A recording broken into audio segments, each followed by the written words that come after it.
Magandang hapon po sa inyong lahat. Ito po ang latest update natin sa The Hague, no? Lilinawin ko lang po yung mga lumalabas na report, hindi po magiging abogado ng presidente si VP Sara dahil sa saligang batas natin ay mayroong pagbabawal sa pag-practice ng propesyon. So ang kanyang karapatan po bumisita ay birang anak, no? So ulitin ko po, hindi siya papasok bilang isang abogado. Pero kanina po, alas 9 hanggang alas 10:30 ay nakapasok po at nakabisita si Executive Secretary Medaldea, former Executive Secretary Medaldea, at importante po na malaman ninyo kung anong lagay ng ating presidente. So ES, kamusta po ang naging ang ating presidente? Magandang hapon po sa inyong lahat. Okay naman siya. He's in very high spirits. Ano lang siya, naiisip niya mga sumusuporta sa kanya. Nagpapasalamat siya sa inyong lahat.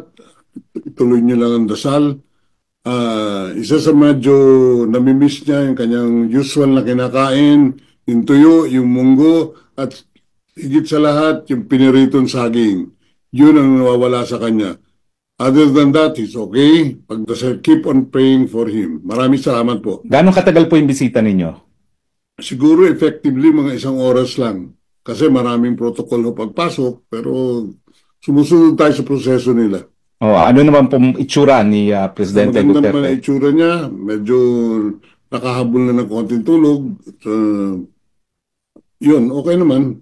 Meron ba po siyang mensahe para sa mga nagmamahal sa kanya dito sa buong mundo? Tinanong ko siya niyan. Sabi niya, mahal na mahal ko kayong lahat.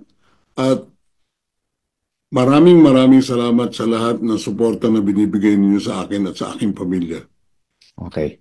So, maraming salamat ES. Si ES po ay nagmamadali, nasa baba ng kanyang sundo. We will give you the latest update pag meron naman po. Maraming salamat po. From The Hague, Harry Roque po, your spokes. Bye-bye.